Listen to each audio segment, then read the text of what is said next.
व्यासशङ्करमध्यमाम् अस्मदाचार्यपर्यन्तां वन्दे गुरुपरम्पराम् व्यासं वसिष्ठनप्तारं शक्तेः पौत्रमकल्मषं पराशरात्मजं वन्दे सुकतातन्तपोनिधिं व्यासाय विष्णुरूपाय व्यासरूपाय विष्णवे नमो वै ब्रह्मनिधये वासिष्ठाय नमो नमः।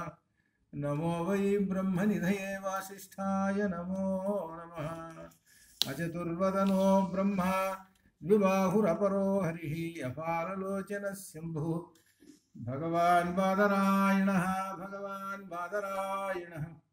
श्रुतिस्मृतिपुराणानाम् आलयं करुणालयं नमामि भगवत्पादं शङ्करं लोकशङ्करं स्फुरदिन्दुविकासमन्दहासा स्फुरदिन्दीवरलोचनाभिरामाम् अरविन्दसमानसुन्दरास्याम् अरविन्दासनसुन्दरीमुपासे शारदाम्भोजवदना वदनाम्बुजे सर्वदा अस्माकं सन्निधिं क्रियातु परब्रह्मणे नमः। బ్రహ్మసూత్ర భాష అధ్యయనం చేస్తున్నాము. ఇందులో విశేషంగా ఇవాళ అనుకోకుండా నిన్న రవిశంకర్ ఒక ఏకశ్లోకి అనేటువంటి విషయాన్ని తీసుకొచ్చారు. ఇందులో ఈ ఒక్క శ్లోకంలో పరమాత్మను గురించి ఉన్నది. విశేషించి శంకరాచార్య రచనలన్నిటిలోనూ కూడా బ్రహ్మమును గురించి ఉంటుంది. వాటిని ఆయా సందర్భాలలో మనం అధ్యయనం చేద్దాం. ఇవాళ ఈ ఏకశ్లోకి ఒక్క శ్లోకంలోనే పరమాత్మను గురించి చెప్పినటువంటి గొప్ప విశేషం ఇది. ఈ శ్లోకం కిం జ్యోతిస్తవ భానుమాన హనిమే రాత్రౌ ప్రదీపాదికం కిం జ్యోతిస్తవ భానుమాన హనిమే రాత్రౌ ప్రదీపాదికం స్యాదేవం రవి దీపదర్శన విధౌ కిం జ్యోతిరాఖ్యాయిమే చక్షుస్తస్య నిమీలనాది సమయే కిం జ్యోతిరాఖ్యాయిమే చక్షుః తస్య నిమీలనాది సమయే కిం ధీః ధియో దర్శనే కిం తత్రాహమతో భవాన్ పరమకం జ్యోతిస్తదస్మి ప్రభో కిం జ్యోతిస్తవ భానుమానహని మే రాత్రౌ ప్రదీపాదికం స్యాదేవం రవిదీపదర్శన విధౌ కిం జ్యోతిరాఖ్యాయిమే చక్షుః తస్య నిమీలనాది సమయే కిం జ్యోతిరాఖ్యాయి మే చక్షుః తస్య నిమీలనాది సమయే కిం ధీః ధియో దర్శనే కిం తత్రాహం అతో భవాన్ పరమకం జ్యోతిః తదస్మి ప్రభో జ్యోతిః తదస్మి ప్రభో. ఇది శ్లోకంలో గురు శిష్య సంప్రదాయంతో నడిచినటువంటి శ్లోకం ఇది. గురువుగారు శిష్యులు వీళ్ళిద్దరి దగ్గర కూర్చున్నారు. ఆ గురువు గారు చెబుతున్నప్పుడు ప్రశ్న వేస్తున్నప్పుడు సమాధానం వస్తున్నది. ఇక్కడ ఏమి చెబుతున్నాడు? కిం జ్యోతి తవా తవా నీ యొక్క నీకు కిం జ్యోతి నీకు జ్యోతిషి ఏది అంటే వెలుగు ఏది, నీకు జ్యోతి ఏది, నీకు వెలుగు ఏది అని చెప్పాడు. అంటే ఏంటి వెలుగు ఏది అని అంటే వెలుగు ఉంటేనే కానీ వస్తువులు కనపడవు. రాత్రి సమయం ఉందనుకో, బాగా చీకటి, వస్తువులు ఇంటి నిండా ఉన్నాయి, ఒక్క వస్తువు కనపడదు. వెలుగు ఉంటేనే కానీ కనపడదు. కాబట్టి నీకు వెలుగు ఏమిటి అని నన్ను అడిగాడు. ఇది జాగ్రత్త అవస్థలో వెలుగు ఏమిటి అని ప్రశ్న. కిం జ్యోతిస్తవ అంటే జాగ్రత్త అవస్థ పగలు.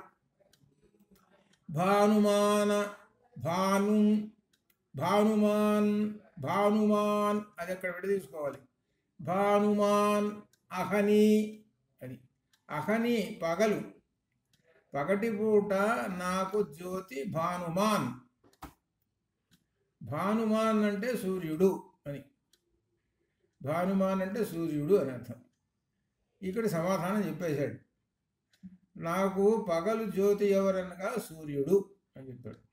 ఇకపోతే మరలా రాత్రి కూడా అడుగుతాడు కదా అని ముందే చెప్పాడు. రాత్రవు, రాత్రి సమయమునందు మే నాకు జ్యోతి ప్రదీపాదికం. ప్రదీప ఆదికం, దీపము మొదలగునవి. దీపానికి సంబంధించినవి అన్ని రకరకాల దీపాలు ఉంటాయి కదా. ప్రస్తుత కాలంలో నూనె వేసి దీపం, కొవ్వొత్తి దీపం, ఈ కరెంటు దీపం, ఈ రకరకాలైనటువంటి దీపాలు. ఏదైతే వెలుగు వస్తే చాలు, అది కావాల్సింది. ప్రదీపాదికం రాత్రౌ ప్రదీపాదికం అయిపోయింది. పగలు రాత్రి రెండు చెప్పేసేసాడు. ఈ పగలు రాత్రి రాత్రౌ ప్రదీపాదికం, రాత్రిపూటేమో దీపాలండి నాకు అని చెప్పేశాడు. అనేటప్పుడు గురువుగారు అన్నాడు, శాత్ ఏవం, ఏవం శాత్, ఈ విధముగా అవుగాక. నువ్వు చెప్పింది కరెక్ట్, ఆన్సర్ చెప్పేసేసావు. పగలు రాత్రి జ్యోతి ఎవరండి ఏమిటనంటే చెప్పావు. రాత్రిపూటేమో దీపాలని చెప్పేశావు, పగలేమో సూర్యుడని చెప్పావు. సరే, తర్వాత రవి దీప దర్శన విధౌ కిం జ్యోతి ఆఖ్యాయి.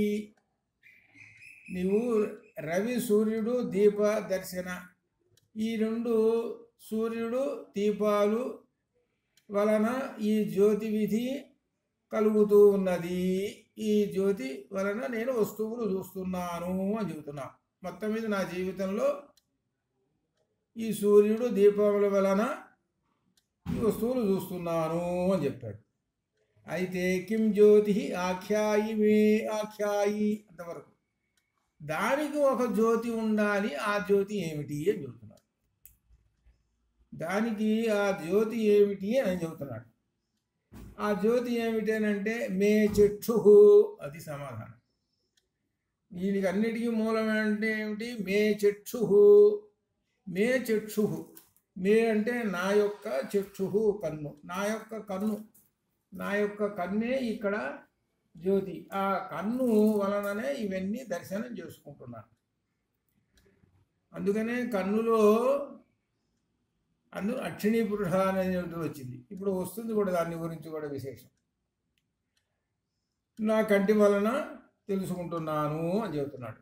సరే, బాగానే ఉందయ్యా.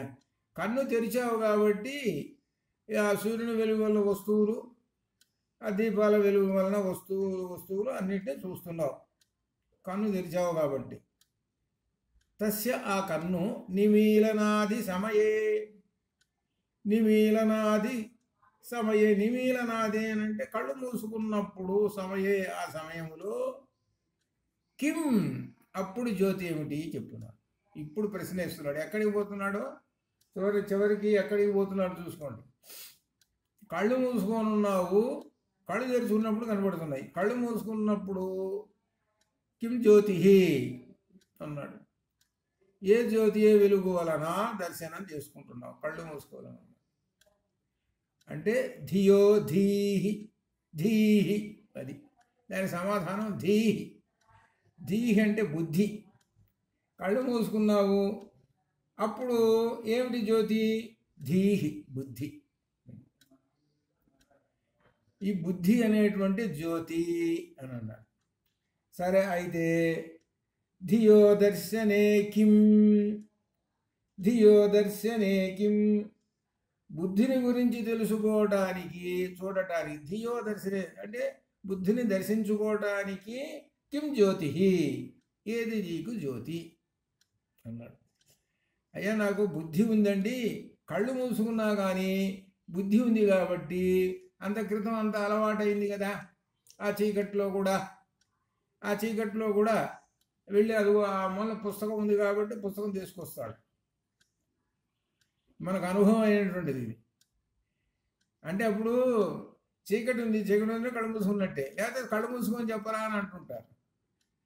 ఒక్కోసారి పిల్లలు ఆడేటప్పుడు కళ్ళు మూసుకున్న తర్వాత వీడెవడో చెప్పు, ఈ వస్తువు ఏమిటో చెప్పు అంటారు. అక్కడ దాకా ఎందుకు, కళ్ళు మూసుకున్న తర్వాత మన చేతికి ఏవో కొన్ని వస్తువులు ఇస్తే, మన చేతికి కొన్ని వస్తువులు ఇచ్చి ఓ పుస్తకం ఇచ్చాడు, కళ్ళు మూసుకున్నాడు, కళ్ళు మూసుకోరా, నేను ఒక వస్తువు ఇస్తా, పేరు చెప్పండి అని అంటాడు.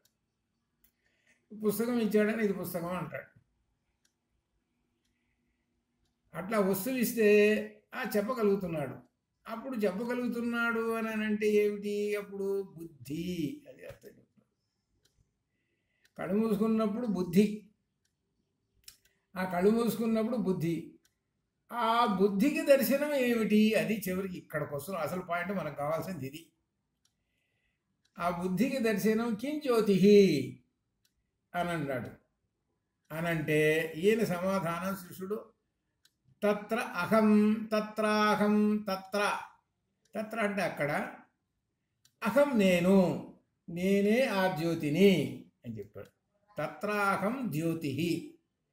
నువ్వు కళ్ళు మూసుకొని ఏం చెబుతున్నావు? బుద్ధి అని చెబుతున్నావు కదా. చివరికి ఆ బుద్ధికి ఎవర్రా జ్యోతి, ఎవరు మూలము అని అంటే అహం, నేనేను.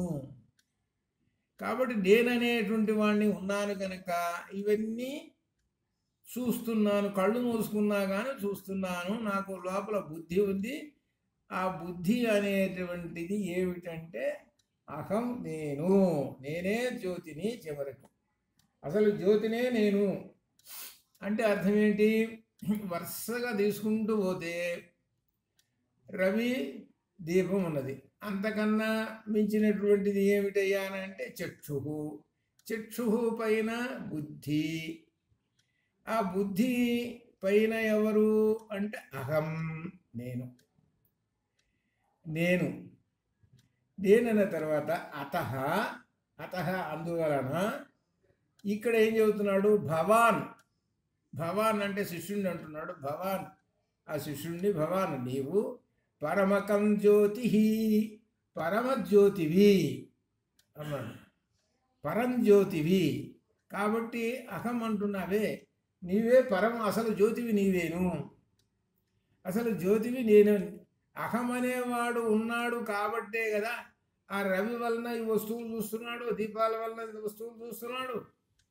అహం అనేవాడు ఉన్నాడు కనుకనే కదా ఇవన్నీ జరుగుతాయి. అహం అనేవాడు లేకపోతే, అహం అనేవాడు ఎవడు అని అంటే భవాన్ పరమకం జ్యోతి అన్నాడు. నీవు పరం జ్యోతివి అని చెప్పేశాడు. అనగానే ఇంకా మళ్ళీ శిష్యుడు తదస్మి ప్రభో, హే ప్రభో, హే గురువు గారు, తత్ అస్మి ఇక్కడుంది. చివరి ఒక్క మాటలో పెట్టేశాడు. తత్ అస్మి, తత్ ఆ బ్రహ్మము, అస్మి అయి ఉన్నాను, ఆ బ్రహ్మమును నేనే అయి ఉన్నాను అని తెలిసేశాడు. అయిపోయింది. అహం ఎవడరా అనంటే చివరికి పరంజ్యోతి అని ఆ గురువుగారు చెప్పాడు. ఆ పరంజ్యోతి ఎవరంటే నేనేనండి, తదస్మి ప్రభో అని చెప్పేశాడు. తదస్మి ప్రభో అని చెప్పేశాడు. ఇది మనం స్థూలంగా మనం తెలుసుకున్నటువంటి అర్థం ఇది. ఇక్కడ దీనిలో రాత్రి పగళ్ళు చూస్తున్నావయ్యా, చూడటానికి ఏమిటి, నువ్వు దేంతో చూస్తున్నావు, అసలు ఏమిటి అని అంటే మే చక్షుహు అన్నాడు. నా యొక్క చక్షుహు కన్ను అన్నాడు. ఆ కన్ను అని అంటే ఏమిటి? కన్ను అంటానికి ఏం చేస్తాం మనం అంటే చూస్తున్నాము అని అంటాం. చక్షిన్ అనేటువంటి క్రియాపదం నుంచి పుట్టినటువంటిది చక్షిన్ అనే క్రియాపదం. ఆ క్రియాపదానికి ఏమిటి అర్థం అంటే చూచుట, చూచేది అని అర్థం. అంటే చక్షుహు అంటే చూచేది, చూచే శక్తి ఆ కంటిలో ఉంది. గుడ్డివాడికి కూడా కన్ను ఉంది కానీ వాడు చూడలేడు. కానీ మన కంటిలో ఏమున్నది అని అంటే శక్తి ఉంది, చూచే శక్తి ఉంది. అప్పుడు చక్షుహు అది. కొంతమంది చూసుకుంటూ ఏమంటారంటే లోకంలో, సరే కళ్ళు పెట్టుకొని చూడాయా, అది నీ కళ్ళున్నాయా లేవా? మరి ఉన్నాయి, అసలు ఉన్నటువంటి వాడికి వీడేం ప్రశ్న ఇస్తున్నాడు, అసలు నీ కళ్ళున్నాయా లేవా అంటుంటాడు. అంటే ఏమిటి దాని అర్థం ఏంటి? కళ్ళల్లో ఉండేటువంటి ఆ జ్ఞాన శక్తి ఉన్నది, పరమాత్మ శక్తి ఉందా లేదా అసలు నీకు అని మాకు అనుమానం వస్తున్నది. అదే అర్థం అండి చక్షుహు అనంటే. అందుకని చక్షుహు అక్షిణీ పురుష అని చెప్పినందుకు అక్కడ మనకి అని అది. ఇక చక్షు అంటే సరే తెలుసు. నేత్రం ఇంకో పదం. నేత్రం అంటే నయం, అంటే దగ్గరకు చేర్చేటువంటిది అని అర్థం.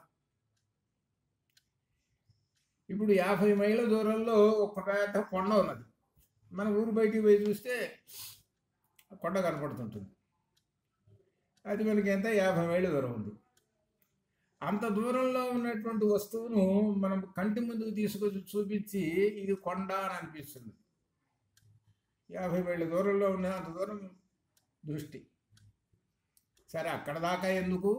రాత్రిపూట నక్షత్రాలు ప్రకాశిస్తూ ఉన్నాయి. ఆకాశం వైపు చూస్తే ఆ సప్తఋషి మండలము కొన్ని కోట్ల మైళ్ళ దూరంలో ఉంది. కోట్ల మైళ్ళ దూరంలో అంత ఉన్నటువంటి ఆ మండలాన్ని 7 నక్షత్రాలు మన కంటిలో అక్షిణీ పురుషగా ఉన్నాడే శక్తి దీనిలో ప్రతిబింబించి అనుకోరా సప్తఋషి మండలం అని చూపిస్తున్నది. అది నేత్రం అంటే అది. మరి నేత్రం చేస్తుంది కానీ ఆ పని చక్షుకు చేయలే, అది శ్రోత్రం చేయదు కదా. శ్రోత్రం ఎంతసేపు వింటమే, అదైనా దగ్గరైతే ఏదన్నా సౌండ్ అయితే వింటుంది. దూరం సౌండ్ అయితే దీనికి శ్రోత్రానికి ఏం తెలుసు తెలియదు. చక్షువుకి చూసుకో ఎంత ఉన్నదో. అందుకనే మనకు ఈ మంత్రాల్లో అక్షిణీ పురుష చెప్పింది. అందుకు 5 ఇంద్రియాలు ఉన్నాయి కదా, 5 ఇంద్రియాల్లో దేన్ని తీసుకున్నాడు? అక్షిణీ పురుష తీసుకున్నాడు, కంటిని తీసుకున్నాడు. ఆ కంటి యొక్క అందుకనే కన్ను పనిచేస్తున్నది అక్షిణీ పురుష ఉన్నాడు కనుకనే సగుణోపాసన. ఆ సగుణోపాసనకి మూలం ఏమిటంటే కన్నులో ఉన్నటువంటి ఆ శక్తి, పురుష శక్తి. అందువలన మనం సగుణోపాసన, ఆ సగుణోపాసన వల్ల ఏమిటంటే చివరికి బ్రహ్మోపాసన కావటం, బ్రహ్మము చేరటం ఇవన్నీ. దీనికి అన్నిటికీ మూలం మొట్టమొదటి కన్ను కదా మూలం. కాబట్టి ఇక్కడ ఏం చెబుతున్నాడు? మే చక్షు అని చెబుతున్నాడు, నా యొక్క కన్ను అని చెబుతున్నాడు. తస్య నిమీలనాది సమయే కిం అన్నాడు. కళ్ళు మూసుకున్నప్పుడు కిం జ్యోతి, ఇక్కడ అన్నిటికీ కిం దగ్గర జ్యోతి తగిలించుకోవాలి. కిం జ్యోతి, ఆ విలువ ఏమిటి అంటే ధీహి అంటే బుద్ధి. ధియో దర్శనే ధియ అంటే బుద్ధి. ఆ బుద్ధి కిం దర్శనే, ఆ బుద్ధి వలన ఏమిటి దర్శనం చేసుకున్నావు? బుద్ధి ఉన్నదన్నావు కదా. తత్రాహం, అక్కడ అహం నేను. ఇక్కడ ఏం చెబుతున్నాడంటే మనకు ధ్వని ధీహి దర్శనే. ఇక్కడ గాయత్రి మంత్రం వచ్చింది. ధీహి దర్శనే. గాయత్రి మంత్రంలో ఏం చెప్పుకుంటున్నామంటే తత్సవితుర్వరేణ్యం భర్గో దేవస్య ధీమహి ధియో యో నః ప్రచోదయాత్. ధీమహి ధియో యో నః ప్రచోదయాత్ అని చెబుతున్నాం. కాబట్టి నా యొక్క ధియో యో నః నా యొక్క ధీయక బుద్ధిని ప్రచోదయాత్, ప్రచోదన చేయుము అని చెబుతున్నాడు. అందుకని వీటన్నిటికీ ఏమిటంటే ఈయన ఏం చెప్పాడు శిష్యుడు కిం జ్యోతి అని అంటే ధీహి అని చెప్పేశాడు. ఈ ధీహి చెప్పలేకపోయినాడు అనుకోండి, ఇది ఆగిపోతుంది. ఈ శ్లోకం ఆగిపోతుంది. ధీహి అంటే బుద్ధి. నా బుద్ధితో కళ్ళు మూసుకున్నప్పుడు వస్తువుల్ని చెప్పగలుగుతాను అని చెప్పాడు. ఇది చివరికి ఎక్కడికి తీసుకొచ్చాడయ్యానంటే అహం దగ్గర తీసుకొచ్చాడు. అహం బ్రహ్మాస్మి, అహం నేనే బ్రహ్మమును అని చెప్పాడు. చెప్పి భవాన్ పరమకం జ్యోతి అని గురువు గారు అన్నాడు. అయ్యా నువ్వు పరంజ్యోతివిరా అన్నాడు. అని అంటే తదస్మి ప్రభు, తదస్మి తత్ ఆ బ్రహ్మము, అస్మి అయి ఉన్నాను, ఆ బ్రహ్మమును నేనే అయి ఉన్నాను.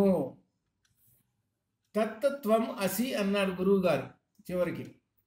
అంటే తత్ ఆ బ్రహ్మము, త్వం నీవే ఒరే శిష్యుడా అసి అయి ఉన్నావు. తత్వమసి అయిపోయింది. ఎక్కడి నుంచి మొదలుపెట్టాడు చూసుకోండి. సూర్యుడి దగ్గర నుంచి మొదలుపెట్టాడు. సూర్యుడి దగ్గర నుంచి మొదలుపెట్టేసి చివరికి తత్ అస్మి ప్రభో అన్నాడు. ఆ సూర్యుని వలన ఈ వస్తువులన్నిటిని చూస్తున్నాను అన్నాడు. ఒక రకంగా సూర్యుడి వల్ల చూస్తున్నానంటే సూర్యుడు కూడా ఆదిత్యో బ్రహ్మ కదా. ఆ బ్రహ్మం వల్ల ఈ వస్తువులన్నింటినీ దర్శనం చేసుకుంటున్నాం.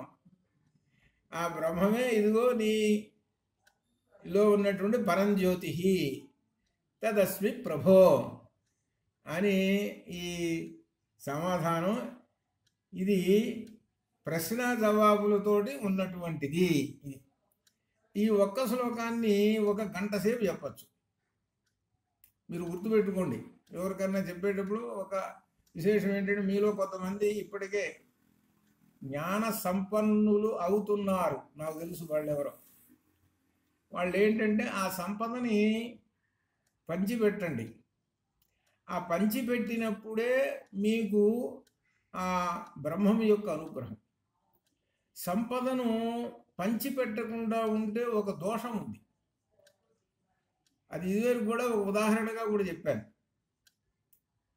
కాళిదాసు గారు దేశమంతా తిరుగుతున్నట్ట. దేశమంతా తిరుగుతూ ఉంటుంటే ఒక దేశానికి ఒక ఊరు పోయినట్ట. ఒక ఊరికి పోయిన తర్వాత ఆ ఊళ్ళో జనమందరూ అన్నారు, ఏమంటే మీరు ఎటుండ పోటీ ఆ దిక్కు వైపు పోవాకంటే పెద్ద మర్రి చెట్టు ఉంది, దాని మీద రాక్షసుడు ఉన్నాడు, వాడు తింటాడండి, ఇప్పటికే చాలామంది అని తిన్నాడండి, మీరు మాత్రం పోవాకండి అన్నట్ట. ఏ వైపు రా అంటే ఈ దిక్కు అన్నట్టు. సరే నేను అటే పోతారు అన్నట్టు.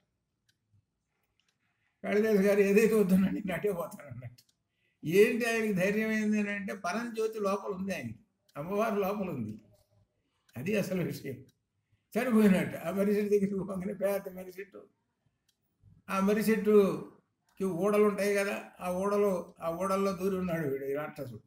ఆ ఊడలు శుభ్రంగా చుట్టేసేసి, నేను అడిగిన ప్రశ్నలకు సమాధానం చెప్పు అన్నట్టు. ఏమిట్రా నీ ప్రశ్నలు అన్నట్టు.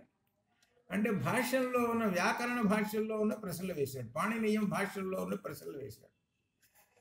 ఆ ప్రశ్నలు వేస్తే వాటన్నిటికీ సమాధానాలు చెప్పాడు. సమాధానాలు చెప్పేటప్పటికీ వాడికి రాక్షసత్వం పోయి, ఆ పండితుడు, వాడు మహాపండితుడు, ఆ పండితుడు ఆ రూపం దాల్చి ఆ కాళిదాసు గారి కాళ్ళ మీద పడ్డాడు. ఏమిటన్నా నీ సంగతి అంతా ఏమిటనంటే, నేను మహాపండితుడిని, నేను ఈ భాష్యాలు ఏంటి అవేంటి ఇవేంటి నాకు అన్నీ వచ్చు, ఈ విద్య అంతా వచ్చు నాకు, కానీ ఈ విద్యను నేను ఎవరికీ చెప్పలా. ఎవరికీ చెప్పకుండా మధ్యలో కాలహరణం చేసేసాను. నేను వెళ్ళిపోయినటువంటి వాడిని నేను స్వర్గానికి పోకుండా మధ్యలో ఊగుతున్నాను. రాక్షసుడిని ఏం చేస్తున్నాయంటే ప్రజలు బాధపడుతున్నారు. చివరికి బ్రహ్మరాక్షసుని అయినాను నేను. నీ వల్ల నాకు శాప విమోచనం అయింది అని కథ దానిలో మనకు భోజకాళిదాసుల్లో వస్తాయి. అంటే అర్థం ఏంటి, మన దగ్గర సంపద ఉన్నది, జ్ఞాన సంపద ఉన్నది, దాన్ని పంచిపెట్టాలి. ఆ పంచిపెట్టినప్పుడే ఆ బ్రహ్మం యొక్క అనుగ్రహం. అదనమాట. అందుకని ఆ ఉదాహరణగా మనం చెప్పుకున్నాం. అట్లనే ఈ సంపద సంపాదిస్తున్నటువంటి వాళ్ళు ఉన్నారు.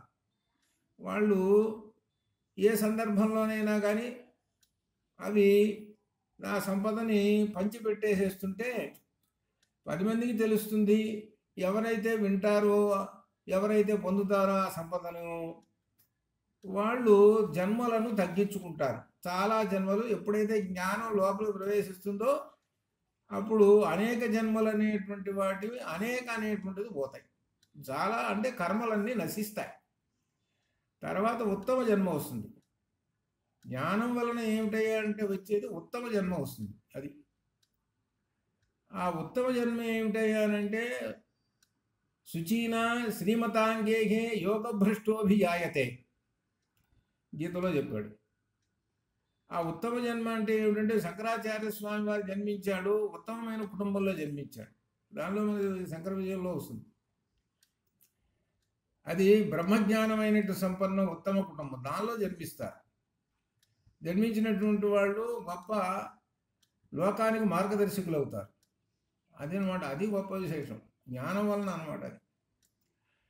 కాబట్టి ఆ జ్ఞానం సంపాదిస్తున్నాం కదా, కాబట్టి ఇట్లనే ఈ విధంగానే మనకు ఇంకా రాను మనకు వస్తాయి. ఈ శంకరాచార్య స్వామి వారి యొక్క ఈ శ్లోకాలు వస్తాయి ఇంకా మిగిలిన పుస్తకాల్లో. ఈసారి దీనిలో చండాల ఉన్నది కదా, చండాలోస్తు దిజోస్తు మనీషా పంచకం. ఆ మనీషా పంచకంలో కూడా వస్తున్నాయి. అది గొప్ప విశేషం. ఎందుకంటే అవి కూడా అధ్యయనం చేస్తేనే కానీ దీనికి ఏదో అంటారే అన్నం తింటున్నారు, ఉత్త అన్నం తింటే ఎట్లా? ఏవో 2-3 రకాలు ఏవో వేసుకుంటేనే కదా తింటే అప్పుడు భోజనం అవుతుంది.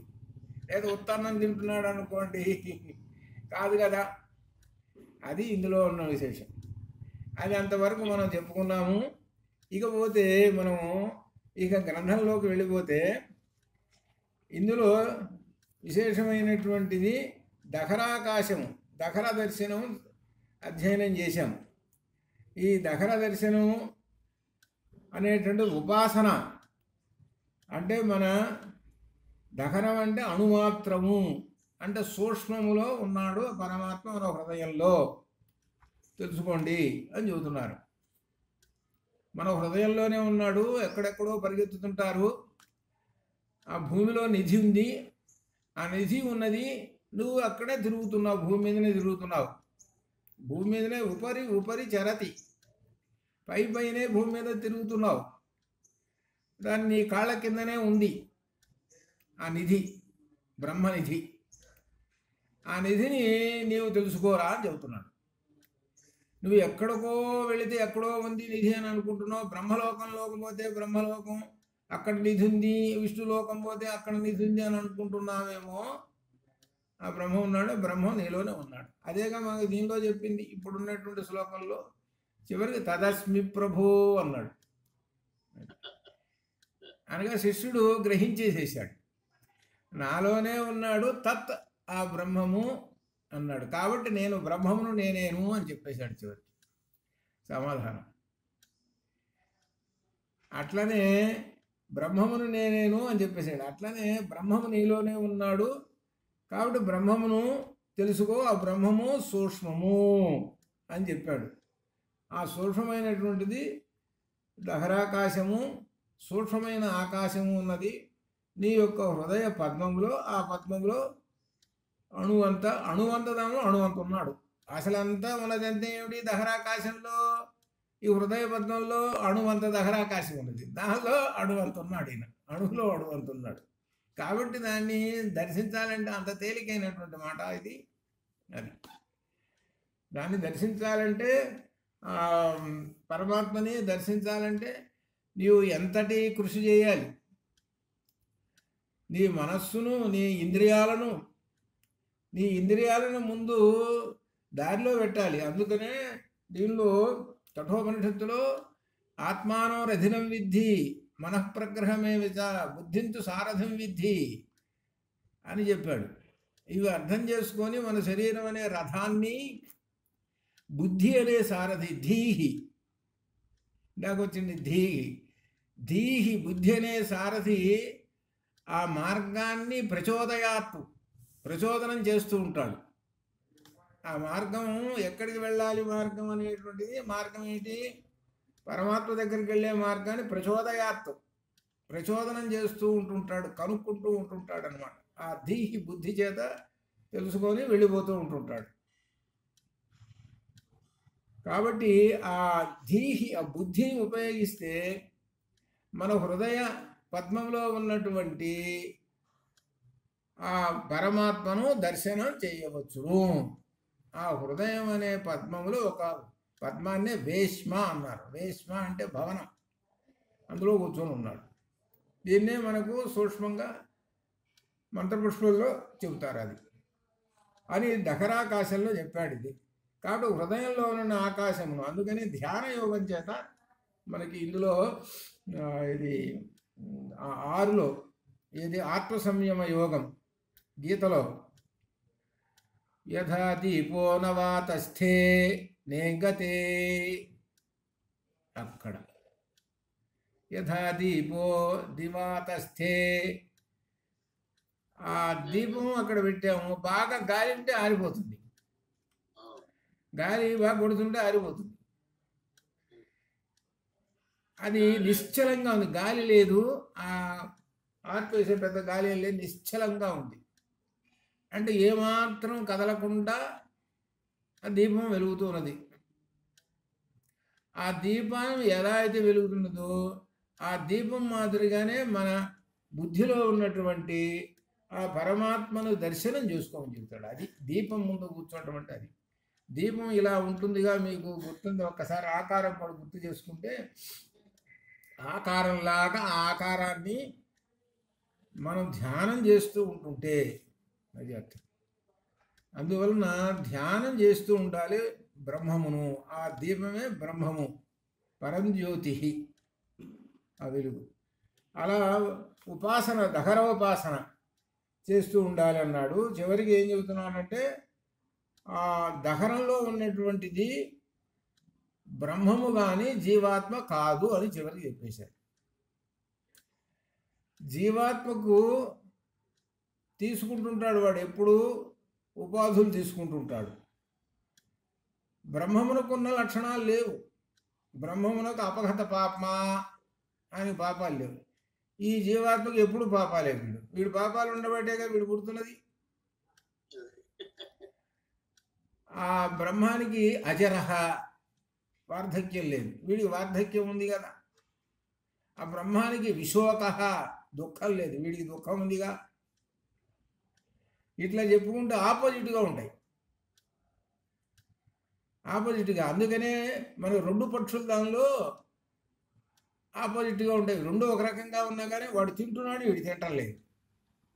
ఇది ఇక్కడ అర్థం. వాడు తింటున్నాడు, వీడి తింటలేదు. వాడు కేవలం చూస్తున్నాడు వీడు చేసే పని. వీడేమైనా చూస్తున్నాడు, ఎప్పుడు తింటమే పని. వీడు ఎప్పుడైనా వెనక్కి తిరిగి చూశాడా, నా పక్కన నాలాగనే ఉన్నాడురా ఒకడు అని ఎప్పుడైనా చూశాడా? చూడలేదుగా. ఎప్పుడు చూసినా చూపంతా దేని మీద, తిండి మీదనే. వీడికి ఎప్పుడు చూపంతా తిండి మీదనే ఉండేది. ఇంక రెండోది ఏం లేదు. పరబ్రహ్మాన్ని దర్శనం చేసుకుంటాము, ఇదంతా ఏమిటనేటువంటి ఆలోచన వీడికి ఎక్కడుంది, జీవాత్మకి లేదు. అటువంటి జీవాత్మ పరమాత్మ కాడు.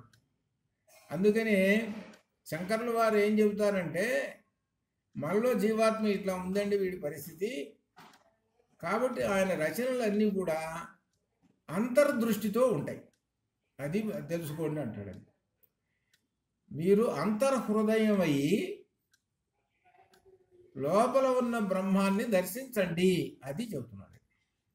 బాహ్యమైనటువంటి దర్శనము చేసుకోవటం అనేది సులభంగా దానిలో అర్థం చేసుకోలేరు. దానివల్ల అర్థం చేసుకున్నా కానీ పెద్ద ఫలితాలు ఉండవు. ముందు అసలు మీరు అంతర్దృష్టిలోకి వెళ్ళండి. కాబట్టి నిన్ను నువ్వేమిటో తెలుసుకుంటావు ముందు, తర్వాత ముందు ఆ పని చెయ్యని అంటాడు. అది అంతర్దృష్టిలోకి వెళితే నీవెవరో ఏమిటో అనేటువంటి ప్రశ్నలకు వస్తే ముందు నీ సంగతి చూడు అన్నాడు. అది ముందు నీ సంగతి చూడు అన్నాడు. చూడండి, ఎవరైనా సరే, ఎంతమంది ఉన్నారు, నేను ఇంత చేస్తున్నా కదా, ఎవరన్నా సరే ప్రశ్నలు వేసుకోరు. నేను కారు చక్కగా నడిపాను, ఈ 50 మైళ్ళు ఇదిగో ఇంత స్పీడ్ తోటి నడిపాను, ఇంత బాగా ఉన్నది, నేను అని అనుకుంటుంటాడు వాడు. నేను నడిపాను, నేను చేస్తున్నాను, నేను అని అంటున్నాడే, వాడే అవిద్యానామంత తిమిర మిహిరద్వీప నగరి అని. ఆ నేననేది ఏమిట్రా, అహం అనేది దీనిలో చెప్పాడు. అహం ఎవరంటే తత్రాహం నేను ఎవరు అనంటే గురువుగారు చెప్పాడు. పరంజ్యోతి, పరమకం జ్యోతి, పరంజ్యోతిరా, నువ్వు పరంజ్యోతి. అవునంటే పరంజ్యోతి, భవాన్ పరంజ్యోతి అన్నాడు. భవాన్ పరంజ్యోతి అనేటప్పుడు వీడికి వెంటనే వెలుగు ఒక్కసారి వచ్చేసింది. ఆ వెలుగు ఒక్కసారి అప్పుడు తదస్మి ప్రభో అన్నాడు. అయిపోయింది. నేను ఆ బ్రహ్మము నాలో ఉన్నాడు అని తెలుసుకున్నాడు చివరి. ఆ బ్రహ్మమే ఈ శరీరాన్ని నడుపుతున్నాడు. అంతేగాని నేనేదో అనుకుంటున్నాను, నేనేదో డ్రైవింగ్ చేశాను, బాగా బ్రహ్మాండంగా అనుకుంటున్నానేమో, అది కాదు. బ్రహ్మము నడుపుతున్నాడు అనే భావం అన్నమాట. అట్లా ఈ విధంగా మనం దహరాన్ని చెప్పుకున్నాము. తర్వాత అనుకృతి అధికరణం 85వ సూత్రం. ఈ అనుకృతి అధికరణం, అనుకృతి అంటే అనుసరించడం. ఇప్పుడు ఒకడు ముందు నడుస్తున్నాడండి, అడుగులు వేస్తున్నాడు. వాడు వెనక ఒకడు అడుగుల్లో అడుగు వేసుకుంటూ నడుస్తున్నాడు అని అంటే ఏంటి అర్థం? అనుసరిస్తున్నాడని అర్థం. వాడిని అనుసరిస్తున్నాడని. దీనిలో అనుసరించడం, ముందు నడుస్తున్నవాడు ఉన్నాడే వాడు హెడ్ కదా, అసలు హెడ్ వాడు కదా. వాడు నడుస్తుంటే వాడి అడుగుల్లో నువ్వు నడుస్తున్నావు, నీ సొంతంగా ముందు నువ్వు నడుస్తున్నావా కాదుగా. కాబట్టి అనుకరణ అంటే నడుస్తున్న వానిని అనుసరించి వీడు నడుస్తున్నాడు, అదే అనుకరణ. ఇది ఈ విధంగా దీనిని పోల్చి అనుకృతి అని పేరు పెట్టి ఈ 85వ సూత్రం చెబుతున్నాడు. అనుకృతే తస్య చ, అనుకృతే తస్య చ, తస్య చ, తస్య అనే ఒక మాట దీనిలో ఉన్నది. తస్య అంటే అతని యొక్క అని అర్థం, తస్య అంటే అతని యొక్క అని అర్థం. అతని యొక్క అనుకరణలోనే నడుస్తున్నారండి వీళ్ళు. తస్య ఎవరు? ఆ బ్రహ్మము. అనుకరణ అనుకృతే అనుకరణ వలన నడుస్తున్నారు వీళ్ళందరూ కూడా. బ్రహ్మము ఎలా ఉన్నాడో ఆ విధంగా ఆయన యొక్క అడుగుదాడలో వీళ్ళు నడుస్తున్నారు అని అర్థం. అది దానికి ఇంక వరుసగా చెప్పుకుంటూ వస్తున్నాడు. అనుకృతే అనుకరణ వలన ఉదాహరణకు ఒక్కటి చెప్తున్నాడు, మొట్టమొదటి వాక్యం. న తత్ర సూర్యో భాతి అని కఠోపనిషత్తులో, న తత్ర సూర్యో భాతి. ఆ బ్రహ్మము దగ్గర సూర్యుడు ఉన్నాడే, ఆయన ప్రకాశించలేడు. ఇక్కడ చెప్పేది ఏమిటంటే, ఓ పెద్ద 1000 క్యాండిల్ ట్యూబ్ లైట్ ఉందనుకోండి, మన 0 క్యాండిల్ వెలుగు పెట్టామనుకోండి, అది ఉంటే ఊడితే, అది ఉంటే ఊడితే, పెడితే పెట్టకపోతే, అది ఏమైనా ప్రకాశిస్తున్నదా? ఏదో ప్రకాశం వెలుగుతున్నది, ఆ దాని వెలుగు ఎవరికి కావాలి? అసలు వెలుగుంది, ట్యూబ్ లైట్ ఉంది చూసావు, ఇది అనవసరం దండగరా, దీన్ని తీసి పక్కన పెట్టరా, నన్ను స్విచ్ తీసేయంటారా అంటారు. ఇది ఎందుకు అనవసరం అంటే ఏంటి? ఆ బ్రహ్మం అనేటువంటి వెలుగులోనే ఇది నడుస్తున్నది, ఈ చిన్న వెలుగు. అదే అనమాట, అది అనుకరణ. అక్కడ ఆ బ్రహ్మం ఉన్న చోట నా భాతి సూర్య, సూర్య నా భాతి, సూర్యుడు నా భాతి ప్రకాశించడు. మరి ప్రకాశించుతున్నది ఎవరు? బ్రహ్మం. ఈయన యొక్క ప్రకాశం లెక్కలోది లేదయ్యా, అసలు తీసిపారేయండి, పక్కన పెట్టండి అన్నాడు. ఇక తర్వాత ఇంకొక వాక్యంలో చెబుతాడు, తస్య భాష. ఇక్కడున్న తస్య అనేటువంటి మాట తీసుకొని చెబుతున్నాడు. అనుకృతే తస్యలో ఇక్కడ కఠోపనిషత్తులో తస్యం తీసుకొని ఇక్కడ చెప్తున్నాడు. ఈ తస్య బ్రహ్మం. తస్య భాష సర్వమిదం విభాతి అని చెప్పాడు. తస్య బ్రహ్మము యొక్క భాషా కాంతులు ఇదం సర్వం, ఈ సమస్తము విభాతి ప్రకాశిస్తున్నాయి. ఆ బ్రహ్మం వల్లనే సర్వము ప్రకాశిస్తున్నాయి. మనకి ఇందా చెప్పిన శ్లోకంలో చివరికి ఏం చెప్పాడయ్యానంటే, భవాన్ పరంజ్యోతి అన్నాడు. భవాన్ పరంజ్యోతి అన్నాడు. ఆ పరంజ్యోతి వలననే పైనుంచి కింద దాకా వచ్చాడు. చివరికి ఎక్కడికి పోయినాడయ్యానంటే, ఈ మూలం ఎక్కడుంది? మూలం ఎక్కడుంది? ఈ సూర్యుడి జన్మ వెలువలన నేను చూడగలుగుతున్నాను, దీపాల వల్ల చూడగలుగుతున్నాను. ఈ చూడగలగటానికి నాలో ఏమున్నది? కన్ను ఉన్నది. ఆ కన్నులో ఏమున్నది? శక్తి ఉన్నది, పరమాత్మ శక్తి ఉన్నది. ఆ శక్తి ఎవరు? అహము. అహం ఎవరు? చివరికి ఎక్కడికి పోయినాడయ్యానంటే అహం బ్రహ్మంలోకి పోయినాడు. అంటే టాప్ ఎక్కడుంది అసలు? అక్కడ మహారాజు గారిని పట్టుకున్నాడు. మహారాజు గారిని పట్టుకుంటే అప్పుడు పనులు అయిపోతాయి. అక్కడికి వెళ్ళిపోయినాడు. అదనమాట. అట్లా తస్య భాషా సర్వమిదం విభాతి. ఆ బ్రహ్మము యొక్క భాషాకాంతులు ఇదం సర్వం భాతి, ఈ సమస్త జగత్తులు అన్నీ కూడా ప్రకాశిస్తూ ఉన్నాయి అని చెప్పాడు. ఇది 2 సూత్రాలు తీసుకున్నది కఠోపనిషత్తులో. ఇవి తీసుకొని ఇక కఠోపనిషత్తులో దానిలో మండకోపనిషత్తులోని ఇది అదే విషయాలు దీనిలో చెబుతున్నాడు. న తత్ర సూర్యో భాతి, ఒకటి అర్థమైంది.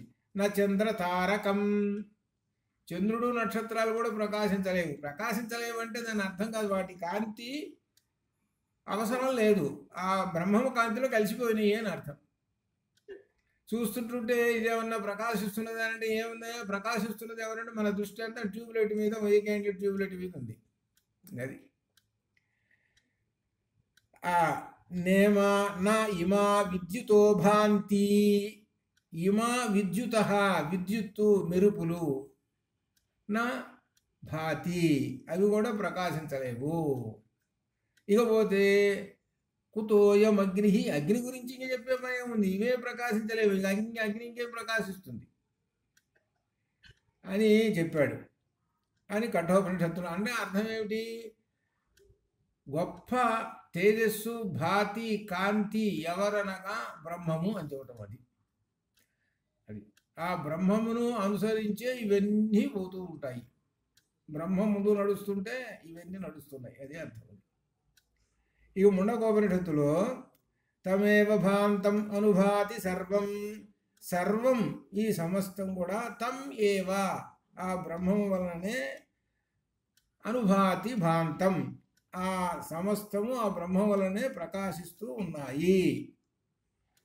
తస్య భాషా సర్వమిదం విభాతి, తస్య భాష ఆ బ్రహ్మము యొక్క కాంతుల చేతనే సర్వం ఇదం విభాతి ఈ సమస్త జగత్తు ప్రకాశిస్తుంది. ఇక్కడ విశేషం ఏమిటంటే చెప్పుకునేది ఈ ముండకోపనిషత్తులోను కఠోపనిషత్తులోను 2 వాక్యాలు తీసుకొని వ్యాఖ్యానం చేస్తున్నారు శంకరులు. ఈ వ్యాఖ్యానం మనం చెబుతుంటున్నాం, ఇదంతా శంకరుల వ్యాఖ్యానం. ఇది శంకరుల వ్యాఖ్యానాన్ని నేను సంక్షిప్తంగా ఇంకా 2-3 పేజీలు ఉంటే సంక్షిప్త ముఖ్యమైన అంశాలతో రాసినట్లు పుస్తకం ఇది. ఈ 2 నతత్ర సూర్యోభాతి ఒకటి, తస్య భాషా సర్వమిదం విభాతి కఠోపనిషత్తులో ఉన్న ఒక వాక్యాన్ని, ముండకంలో ఉన్నటువంటి ఒక వాక్యాన్ని తీసుకొని ఈ వ్యాఖ్యానాన్ని భాష్యాన్ని రాస్తున్నారు. ఈ వాక్యాలను ఆధారంగానే అనుకృతే తస్య చ అనేటువంటి సూత్రం వ్యాసుల వారు చెప్పారు. సూత్రమే వ్యాసుల వారు చెప్పారు, వ్యాఖ్యానమేమో శంకరుల వారు చేస్తున్నారు. అది అని ఇక్కడ ఈ విధంగా రెండింటికి అర్థం చేసుకున్నాం. అయితే ఇక్కడ పూర్వపక్షం వేస్తున్నాడు. మీరు ఏమంటున్నారంటే దానిని అనుసరించి తమేవా, దానిని అనుసరించే తమేవా అని అన్నారు కదా, దానిని అనుసరించే కదా తమేవ భాంతమనుభాతి సర్వం అన్నారు కదా, తమేవా అన్నారు కదా. అనగా దేనిని అనుసరించి ఈ సర్వం ప్రకాశిస్తున్నది. మీరు తమేవా తమేవా తస్య తస్య తమేవా అంటున్నారు కదా, ఎప్పుడు మీవేమనుకోవాలి? తమేవా అని అంటే ఏమో జీవాత్మ అంటాను నేను, కాదని ఎందుకంటావు చెప్పు. ఒకటి పేరు చెప్పలేదుగా, అరే నువ్వు రారా, 10 మంది కూర్చున్నారనుకో, అరే నువ్వు రారా గురువుగారు అన్నాడు అనుకో, వాళ్ళందరూ వచ్చి ఇటు చూసుకుంటుంటారు, ఎవరిని నమ్మన్నారో తెలియదు. పేరు చెప్పి అనేటప్పుడు వాళ్ళు లేచి పరిగెత్తుకుంటూ వస్తారు. ఇదనమాట. అందులో తమేవా తమేవా అన్నావు కదా, మరి ఎవరి పేరు చెప్పలేదు కదా, మరి ఎవరి వలన ఈ సర్వం ప్రకాశిస్తున్నది? నువ్వు పరమాత్మను గురించి చెబుతున్నావా జీవాత్మను గురించి చెబుతున్నావా అని ప్రశ్న పూర్వపక్షం వేసేసాడు. చూసుకోండి, ఇది పూర్వపక్షాలు ఇట్లా ఉంటాయి. ఈ పూర్వపక్షాలతోటి అర్థం చేసుకున్నప్పుడే ఇది ఈ అర్థమైంది మనకు అని చెప్పాలి. పూర్వపక్షం అర్థం కాకుండా మనకి ఏం అర్థం కాదు అంటే వాడికి అర్థం కాలేదని. ఇది మనకు పూర్వపక్షం వల్ల ఏంటంటే ఇంకా ముందుకు తీసుకుపోతుంటాడు, క్లియర్ చేసేస్తాడు, క్లియరెన్స్ అయిపోతుంటుంది. అది దాని సమాధానం చెబుతున్నాడు. తమేవ భాంతమనుభాతి సర్వం అని దాని ప్రకారంగా అంటున్నావు కదా. ఇక్కడ తం ఏవా అంటే దానినే అనగా పరమాత్మనే అని అర్థం. ఏమిటి తం అంటే సహ తౌ తే తం తే తాన్ తేన తాభ్యాం తైహి తచ్చబ్దం ఇది. ఈ తచ్చబ్దంలో తస్య అనేటువంటి షష్ఠీ విభక్తిలోకి వెళ్ళిపోతుంది. తస్య అతని యొక్క, తం అతనిని గురించి, ఆ తనని గురించి అన్నావు కదా, ఆ తం ఎవరు, ఆయనే అంటున్నావు, ఎవరు, తస్యని గురించే చెబుతున్నాను నేను. తం ఎవరు అని అంటే తస్యే, తస్య అంటే అతని యొక్క, అతడే, ఆయనను అనుసరించే అని చెబుతున్నాడు. అని చెబుతూ ఏమంటున్నాడనంటే తస్య అని అన్నాడు. తమ్ అంటే ఏంటి, తస్య అని చెబుతున్నాడు. తస్య అనేటప్పటికల్లా నువ్వు అడిగిన ప్రశ్నకి సమాధానం వచ్చేసింది. తమేవా అని అన్నావు, అతన్ని గురించి అన్నావు అంటే అతని యొక్క, ఆ అతడు ఎవరు తత్ శబ్దంలో వచ్చేసింది. ఆ తత్ శబ్దంలో తత్ అనేటువంటి ఈ వాచకం దేనికి పనికి వస్తుంది అని అంటే అది నపుంసకలింగం. వాస్తవాన్ని తత్ అనేది నపుంసకలింగం. అది బ్రహ్మమునకు చెప్తున్నారు. తస్య ఆ బ్రహ్మము యొక్క, అందుకని మనకు ఓం తత్ సత్ ఇది బ్రహ్మవాచకాన్ని. కాబట్టి అయ్యా నువ్వు తెలుసుకోయా, తత్ అనేటువంటిది నీకు తెలుసు కదా, తత్ అంటే బ్రహ్మము, తస్య అంటే ఆ బ్రహ్మము యొక్క అనుసరించే ప్రకాశిస్తున్నది అని సమాధానం చెప్పేశారు. తస్య భాష అక్కడే ఉన్నది, దాని కింద సమాధానం కూడా దానిలో ఉండకంలో. తమేవ భాంత అనే దానికి తస్య భాషా సర్వవిధం అక్కడే సమాధానం ఉంది. కాబట్టి తస్య భాష ఆయన యొక్క కాంతి చేత, బ్రహ్మం యొక్క కాంతి చేతనే ఇవి ప్రకాశిస్తున్నాయి. భారూప సత్య సంకల్ప, ఆ పరమాత్మ ఎటువంటి వాడు, భారూప, భా అంటే కాంతి పుణ్యం అండి ఆయన అని ఒక మాట చెబుతున్నాడు. సత్య సంకల్ప అంటే కాంతి పుణ్యంలాగా వెలుగుతున్నాడు. ఈ సూర్యుడు అనేటువంటి వాళ్ళు చిన్న చిన్న దీపాలు, చిన్న చిన్న మినుగురులాగా ఉన్నారు, అది అర్థం. భారూప పరమాత్మ భారూప సత్య సంకల్ప అని చాందోగ్యం చెబుతున్నారు కదా అని చెబుతున్నారు. ఆ బ్రహ్మము భారూప, భా అంటే కాంతి, భాతి భాత, భాతి భాత, భాంతి, భాసి బాధ, బాధ బాధ, భామి భావ భావ. భా శబ్దంలో ఉండ భాతి, దానికి వి చేరిస్తే ఉపసర్గ విభాతి. అది విభసర్గ, వి ఉపసర్గ చేర్చి చెప్తే విభాతి విభాత విభాంతి అట్లా చెప్పాలి. అది అట్లా అనమాట. అది ఇకపోతే ఇక భగవద్గీతలో చెప్పినటువంటి కూడా గుర్తు చేస్తున్నాడు మనకి. ఏమిటంటే నతద్భాసయతే సూర్యో నశయాంకోనపావక, ఆ బ్రహ్మము భారూపండి. ఆయన దగ్గర మనకు కనపడుతున్నటువంటి ఈ సూర్యుడు చంద్రుడు అగ్నులు మూడు వెలుగులు ఉన్నాయే, ఈ మూడు వెలుగులు కూడా అక్కడ ప్రకాశింప చేయలేరు. అది ఇక్కడ అర్థం. ప్రకాశింప చేయలేరు. బ్రహ్మం వెలుగుతూ ఉన్నది, ఆ బ్రహ్మ దగ్గర వీళ్ళు ముగ్గురు ఉన్నారు. వీళ్ళ ముగ్గురు ఈ జగత్తునే చేయలేకపోతున్నారు. వీళ్ళ శక్తి అంతా చిన్నది. అసలు ఈ శక్తి ఎక్కడి నుంచి వచ్చిందయ్యా సూర్యుడికి? బ్రహ్మం నుంచి వచ్చింది. అట్లా అనమాట. కాబట్టి అసలు ప్రకాశం ఎవరు? బ్రహ్మం. అందుకని పరంజ్యోతి అన్నారు. అట్లా అనమాట. అది యదాదిత్యగతం తేజో జగద్భాసయతే అఖిలం. ఆదిత్యగతం మనం మామూలుగా ఏం చెబుతున్నాము, ఈ జగత్తుని ప్రకాశింపజేసి సూర్యుడు అని చెబుతున్నాము. ఆ సూర్యుని ప్రకాశింపజేసేది ఏమయ్యానంటే అదిగో బ్రహ్మం. అది యచ్చంద్రమసి యచ్చాగ్నో తత్తేజో విద్ధి మామకం. చంద్రుడు అగ్ని కూడా ప్రకాశిస్తున్నారు. ఆ ప్రకాశిస్తున్నారు అని అంటే ఎవరి వలన, ఏ ప్రకాశం వలన? తత్ తేజ అని. అది ఇక్కడ తెలుసుకోవాలి. తత్ తేజ, తత్ తేజ, ఆ బ్రహ్మము యొక్క తేజస్సు వల్లనేనయ్యా వీళ్ళు అని చెబుతున్నారు. కాబట్టి అన్నిటికన్నా సుప్రీం శక్తి పరంజ్యోతి బ్రహ్మము. ఆ బ్రహ్మమే అన్నమాట చెబుతున్నాడు. అటువంటి బ్రహ్మమే మనలో ఉన్నాడు అని ఇందాక మనం చెప్పుకున్నటువంటి శ్లోకంలో తదస్మి ప్రభో అని చెప్పాడు. అది అంత గొప్ప విశేషం. అందుకనే మన శరీరంలో సమస్త దేవతలు ఉన్నారు. సమస్త సూర్య చంద్రులు అగ్నులు అందరూ ఉన్నారు. అందరూ ఉన్నారు. ఈ అందరూ ఎవరి వల్ల ప్రకాశిస్తున్నారంటే బ్రహ్మ వల్ల ప్రకాశిస్తున్నారు. అదే సౌందర్యలహరిలో కూడా వస్తుంటుంది. సూర్య చంద్ర అగ్నులు, 3 అగ్నులు, 3 తేజస్సులు, 3 నయనములు అమ్మవారికి. అంటే అమ్మవారికి 3 నయనములు ప్రకాశిస్తున్నాయి అని అంటే అమ్మవారు అనేటువంటి ఆమె సుప్రీం. బ్రహ్మరంధ్రంలో బిందు రూపంలో అమ్మవారు ఉంది, అక్కడుంది అసలు తేజం అంతా. తస్య భాష అక్కడుంది. అది ఇక్కడ అంతటి విశేషాలన్నీ అక్కడ సౌందర్యలహరిలో చేరతాయి అని చెబుతూ, ఇంకా ఉదాహరణగా ఘటాకాశము మహదాకాశము చెబుతున్నాడు.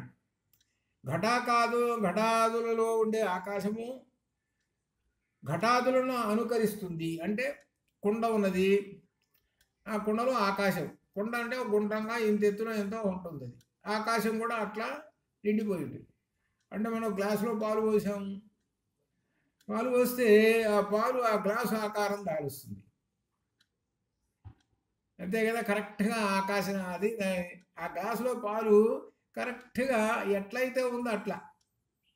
ఎక్కడ ఏమి ఇప్పుడు ఏదైనా గ్లాసుకు చొట్టపోతే చొట్టగా ఉన్నట్టుగానే అది పట్ట ఉంటుంది. కానీ కరెక్ట్గా ఉంది అలానే ఘన పదార్థంగా ఎట్లా ఉందో చూసుకో, అట్లా ఉంటుంది. అలానే ఘటనలో ఆకాశం ఉన్నది. అలానే హృదయ పద్మములో సర్వవ్యాప్తమైన పరమాత్మ కూడా ఆ విధంగా ఉన్నాడు. ఆ గదిలో లైట్ పెట్టాము, ఆ లైటు సెంటర్లో పెట్టాము, అది మొత్తం గది మొత్తం వ్యాప్తి అయ్యి ఆకాశం వెలుగు ఉంటుంది. అంతేగాని నేను ఆ మూలం వెలగను ఈ మూలం వెలగను ప్రకాశించను అని అంటున్నది లేదు కదా. అట్లనే ఈ హృదయంలో ఈ తస్య భాష ఉన్నాడే ఆ పరమాత్మ అనేటువంటి ప్రకాశము ఉన్నాడు ఆయన. ఆ ఉండటం వలన, ఈ పరమాత్మ ఉండటం వలన ఇదిగో ఈ శరీరం నడుస్తూ ఉన్నది అని చెప్పటం. హృదయ పద్మంలో సర్వవ్యాప్త పరమాత్మ కూడా హృదయంలో సంతరించుకుని ఉన్నాడు. అంత మాత్రమున పరబ్రహ్మం అల్పము అని భావించరాదు. నీ హృదయం ఇంత ఉందయ్యా, ఇంత హృదయంలో నువ్వు అణువు అంత చెబుతున్నావు కదా, కాబట్టి పరబ్రహ్మని అణువు అంటాను. సరే అణువు అన్నాడు, పరబ్రహ్మం అణువే సరే. కానీ అణోరడీయాన్ మహతో మహీయాన్ అని చెప్పాడు కదా అయ్యా. కాబట్టి నీలో అణువంతున్నాడు. ఎక్కడన్నా ఆయన కావాల్సి వస్తే మహతో మహీయాన్ అంతవాడైపోతాడు. అందుకనే వామనావతారం వచ్చింది. ఇంతింతై వడుడింతయే తానింతై అని నభోవీధిపై అంతై చివరికి సత్య పదోన్నతుండై సత్యలోకం వరకు వెళ్ళిపోయినాడు. అనగా అర్థం ఏంటి? బ్రహ్మము సర్వవ్యాప్తం అయిపోయినాడు. వచ్చినవాడు వామనుడు పుట్టివాడు. పుట్టివాడు అంటే అల్పం సూక్ష్మం అని అర్థం. అణువు. ఈ అణువు ఎంత అయింది అనంటే మొత్తం ఈ జగత్తు మొత్తం వ్యాపించిపోయింది. అదే అక్కడ దానికి కనెక్షన్. కాబట్టి ఈ విధంగా బ్రహ్మము సర్వత్రా వ్యాప్తమై అఖండంగా ఉన్నాడు. ఒక ఉదాహరణ, మన హృదయంలో ఉన్నాడు. మన హృదయంలో ఉండి అణువంతా ఉండి ఆయన నడుపుతున్నాడు ఈ శరీరాన్ని. అలానే ఈ బ్రహ్మాండం అంతా నిండిపోయి ఆయన ఈ జగత్తునంతటినీ నడుపుతూ ఉన్నాడు ఆయన. ఈ రెండు పోలికలు, ఇది అర్థం చేసుకోరా అని చెబుతున్నాడు. అది అర్థం చేసుకోరా అని చెప్పి ముందు మొట్టమొదటగా ముందు నీ సంగతి చూడు, నీ సంగతి చూడు, నీ కళ్ళు సంగతి చూడు, నీ చెవుల సంగతి చూడు. నీ చెవులు ఏం చేస్తున్నాయి, నీ కళ్ళు ఏం చేస్తున్నాయి, నీ నాలుక ఏం చేస్తున్నది. ఎవడో అన్నట్ట ఎవరితోటో, అరే నాలుక ఉన్నది, నాలుక వలన ప్రయోజనాలు చెప్పరా అన్నట్ట. నాలుక వలన ప్రయోజనం ఏమనగా బాగా రుచులు చూడవచ్చు అని చెప్పాడు. వాడు చూసి ఎక్కడికి పోయిందో వాడి బుద్ధి అంత దూరం. రుచులు చూడవచ్చు, ఆ రుచి చూసి బాగా తినవచ్చు. ఎంతసేపటి ఇదే అంటే దాని అర్థం ఏమిటి? వాడికి జడానాం చైతన్యస్తవక మకరంద శృతిఝరి. జడుడంటే వాడు, జడుడంటే వాడు. వాడు 4 ప్రయోజనాలు చెప్పారంటే రుచులు చూడొచ్చు, ఆ రుచి ఈ రుచి చూసి ఏది కావాలనో చూసుకోవచ్చు అండి, అవన్నీ తినొచ్చు ఇది ఏం చెబుతున్నాడు. ఇది ఏంటి 4 రుచులు చూసి ఇవన్నీ చేయొచ్చు అంటే జంతువులు చేస్తుంటాయి. అవి జంతువులకి ఏంటి దానికి ఇష్టమైతే కటకట తినేస్తుంటాయి. నువ్వు జంతువు కాదు కదా, మనిషివి కదా, నీకు బుద్ధి అనేది పెట్టాడు కదా. 4 వల్ల ప్రయోజనాలు చెప్పండి. మొట్టమొదట ఏమంటే వాగేవ బ్రహ్మ అని చెప్పాలి. నా నోట్లో నుంచి వాక్కులు వస్తున్నాయండి, మంచి వాక్కులు. సత్యం వద, ధర్మం చర, స్వాధ్యాయాన్ ప్రమద, ఇదే విధంగా వాక్కులు వస్తుంటాయండి. అదంటే 4 వల్ల నాకు ప్రయోజనం అని చెప్పాడంటే వాడు జ్ఞానవంతుడు. అదే మనం పిల్లలకి నేర్పాల్సింది. పిల్లలకి నేర్పాలి, వాళ్ళకి తెలియదు. ఒక్కొక్కడు పిల్లవాడు అట్నే అంటాడు, అరే 4 వల్ల ప్రయోజనం ఏదైనా అంటే రుచి బాగా చూడొచ్చు అని చెబుతాడు. పాపం వాడికి తెలియదు, వయసులో చిన్నవాడు కదా.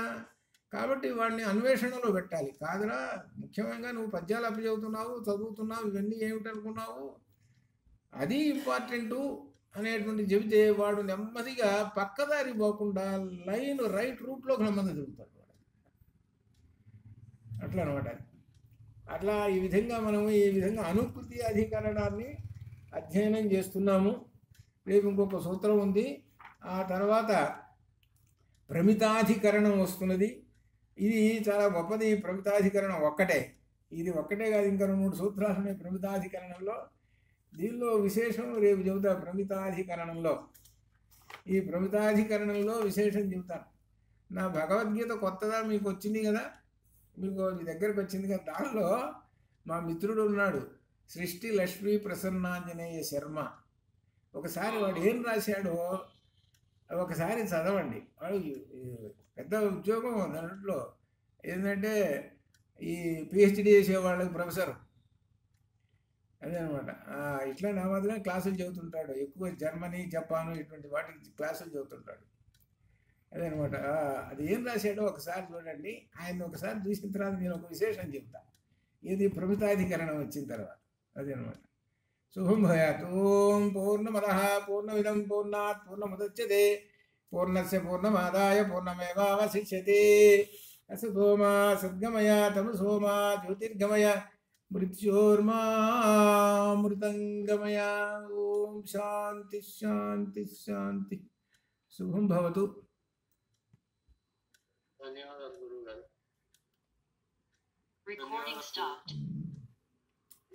అది అది అది రవిశంకరు, నువ్వు తడవకి ఏదో ఒకటి పట్టుకురా.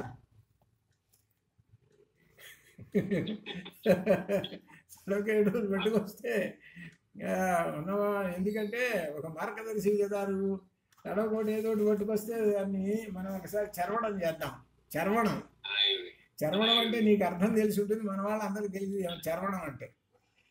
చరవడం అంటే తాంబూలాన్ని తినటాన్ని చరవడము అంటారు. అది అట్లా అనమాట. అది అది అది అట్లానే. దేనిలో శ్రీ విద్య అంతా అదే, దాని పేర్లు మార్చారు కానీ లలితో అంతా అదేను. శ్రీ విద్యా మంత్రంలో అంతా అదేను, గాయత్రి మంత్రంలో అంతా అదేను. విస్తృతంగా పోతూ పోతూ పట్టుకుంటూ పోతే ఏదో తీగలాగితే డొంక గదంతా కదిలిందని ఒక సామెత ఉంది కదా. ఆ సామెతలో చివరికి ఏమైనాడు శిష్యుడు, చివరికి తదస్మి ప్రభు అన్నాడు. అయిపోయింది. ఎక్కడ మొదలు పెట్టినాడు, ఎక్కడికి పోయినాడు. అందుకనే గురువు వేసే ప్రశ్నలకి ఆ శిష్యుడు సమాధానం చెబుతున్నాడు. రైట్ రూట్లో వస్తూ ఉన్నాడు. త్వం పరంజ్యోతి అన్నాడు, అహం అన్నాడు, త్వం పరంజ్యోతి అన్నాడు. అట్లా పట్టుకున్నాడు. అట్లా ఈ విధంగా అనమాట. అదే ఆ విధంగా ఉంటుంది. అట్లనే శుభం భూయాత్. అట్లనే